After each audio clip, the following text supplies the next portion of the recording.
I'm here to scare you about osteoporosis as a runner. Yes, I know that sounds dramatic, but more women suffer from osteoporosis than they do breast cancer. It's extremely detrimental to life, your activities of daily living, and of course, your running as well. You may be wondering why we're talking about osteoporosis and we're standing in a kitchen. One, it's because I am terrible at cooking and baking and Nikita's going to help me. And two, it's because when Nikita was telling me about a sourdough starter, there are so many similarities between how to look after your sourdough starter and how to look after your bones. So let's get into it. Nikita, tell me about this sourdough starter. Cool. Okay, so this is my sourdough starter. To take care of the starter and feed it to ensure it survives, you've got to give it the right amount of flour, the right amount of water, and you've got to keep it in a warm, cozy environment. What happens if you don't feed it? It dies. It dies? It dies. Okay, so I mean, I know nothing about cooking, but what I love about this is exactly what happens to your bones. If you don't look after them and give them the nutrition and the sort of load that they require, they slowly die as well. Okay, so what happens if this dies though? So it goes black. Okay. But you can revive it. It's not the end of the world. You've just got to make sure you add the perfect amount of flour and water. Awesome. Okay, so again, and we'll get into this in a little bit more a bit later in the video, but that's the same thing with osteoporosis.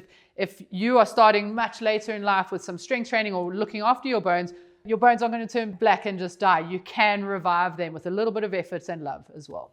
So the way we got to this is essentially Nikita was telling me about a friend of hers who's worried about getting osteoporosis. Yeah. Yes, so she knows her mom and her gran have osteoporosis and she's worried. What does this mean for her? How old is your friend? Yeah, she's my age, 25. Yeah, so I mean definitely for all females in general, your bone loss starts within your mid to late 20s and slowly declines by about 0.5% per year. That's crazy. Yeah, per year. Per year. So, you know, from your 20s or your late 20s, you're losing 0.5% of bone mass per year. As you get closer to menopause, 3 to 5% per year alone.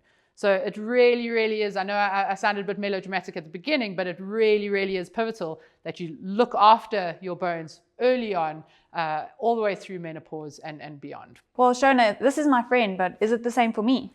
I mean, yes and no, right? So I think as females, we all have a very big risk, but they're different risk factors. So her genetics play a massive role in pointing towards this for her in osteoporosis as a high risk. But there are other risk factors, things like alcohol consumption, smoking, inactivity, strength training, all of those different factors are going to play a role in whether or not you're at a high risk for osteoporosis. And so really what I'm trying to get at here is if you have a daughter, a niece, a friend, anyone who's female and within that sort of age bracket, you want to say to them, start looking after your sourdough starter. So start looking after your bones so that they can continue to thrive and we can make a divine sourdough bread. So back to our sourdough starter. Let's jump back there. This specific starter was actually dead when I got it. Okay. I nurtured it back to life. Amazing. With water and flour and the right temperatures and TLC. Awesome. Good. Okay. And look at it now. I mean, it means nothing to me, but that's fine. That's good. So as long as you're trusting that process, I think what I just want to sort of relate here is that it's not too late to start. If you have not done strength training, if you have not done the right sort of nutrition and you're worried about your bone health, it's never too late to start. We can revive that by starting to incorporate strength training, starting slow and building that up over time. And then we can, again, just be healthy and get a really awesome bread out of it. So like to feed the starter, I used water and flour. Are those the equivalent of strength training and nutrition for osteoporosis? Yeah, 100%. We have to be doing strength training. And then the key thing here is the type of strength training, right? So you're not going to just add in any kind of flour. There's many different types of flour. I'm sure you have your specific one that you like. The specific type of strength training that we're referring to is resistance training.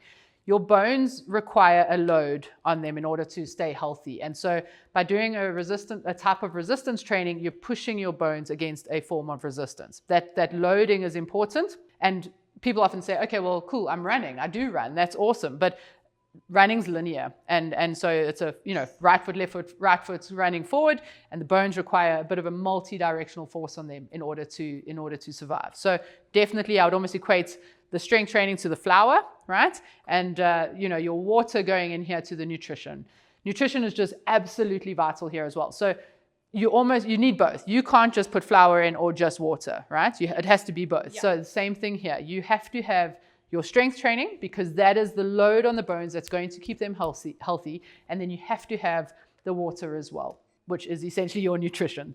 And so things like calcium intake, vitamin D is really, really vital as well. You have to ensure that you're getting enough vitamin D. So people in the Northern Hemisphere, ensure that they're getting supplements if they're not getting enough sun. And so those are just two components of nutrition that are going to complement the strength training and really help you with the state of your bones. Okay, so we're basically done here. Cool. We're going to cover it, leave it for a few days for it to change shape. Okay. And then we can pop it in the oven.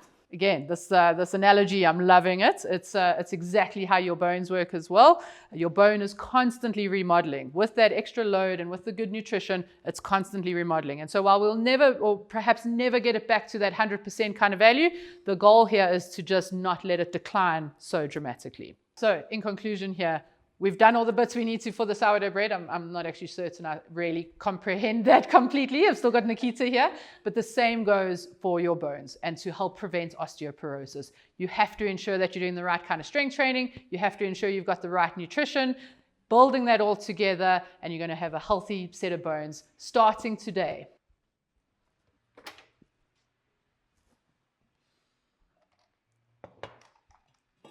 Oh, that looks amazing.